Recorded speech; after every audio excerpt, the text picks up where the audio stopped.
គ្គរដ្ឋទូតថ្មីទូគីយេជំរាបជូនអាយុឧត្តមអភិសន្តិបណ្ឌិតសសុខាពីការបន្តជ្រោមជ្រែងកិច្ចសហប្រតិបត្តិការសន្តិសុខនិងបណ្ដុះបណ្ដាល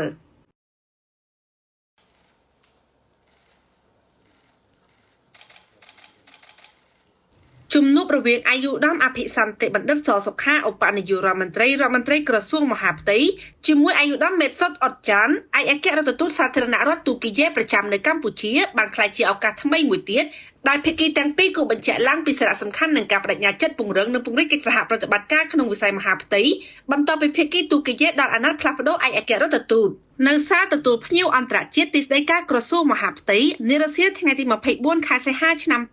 2026នេះក្នុងនាមឯកអគ្គរដ្ឋទូតថ្មីអាយុឧត្តមមេសុតអត់ចាន់បានជំរាបជូនអាយុឧត្តមអភិសន្តិបណ្ឌិតអំពីការបន្តឆ្ពោះទៅមុខរបស់ភាគីទូគីយេទាំងសម្រាប់ក្របខ័ណ្ឌកិច្ចសហប្រតិបត្តិការគ្រប់វិស័យជាមួយរាជរដ្ឋាភិបាលកម្ពុជានិងដោយឡែកយន្តការសហប្រតិបត្តិការជាមួយកម្ពុជាពិសេសក្នុងវិស័យសន្តិសុខនិងបណ្ដុះបណ្ដាលឈរលើមូលដ្ឋានផ្លែផ្កានៃកិច្ចសហប្រតិបត្តិការក្នុងវិស័យសន្តិសុខអាយុឧត្តមឯកអគ្គរដ្ឋទូតបានថ្លែងអំណរគុណអាយុឧត្តមអភិសន្តិបណ្ឌិតសសុខាឧបនាយករដ្ឋមន្ត្រីព្រមទាំងថ្នាក់ដឹកនាំនិងមន្ត្រីជំនាញក្រសួងមហាផ្ទៃដែលផ្ដល់កិច្ចសហការយ៉ាងល្អក្នុងការងារសហការស្រាវជ្រាវមុខសញ្ញាល្មើសច្បាប់ការសម្របសម្រួលបញ្ជូនជនជាតិទូគីយេនិងការឈានទៅរៀបចំចុះហត្ថលេខាលើអនុស្សរណៈទ្វេភាគីរវាងកងកម្លាំងអនុវត្តច្បាប់អាយុឧត្តមអភិសន្តិបណ្ឌិតសសុខាបានថ្លែងអំណរគុណនិងវាយតម្លៃខ្ពស់ចំពោះភាគីមិត្តដែលកន្លងមកនិងបច្ចុប្បន្នបាននឹងកំពុងផ្ដល់ការគាំទ្រដល់ក្រសួងមហាផ្ទៃតាមរយៈការទទួលបណ្ដុះបណ្ដាលសិស្សនិស្សិតនិងគ្រូនគរបាលកម្ពុជានៅប្រទេសទូគីនិងការផ្ដល់កិច្ចសហការគាំទ្រការហ្វឹកហ្វឺនលើជំនាញល្បាតបង្ការទប់ស្កាត់និងបង្ក្រាបបទល្មើសរួមទាំងព្រំដែនសមុទ្រ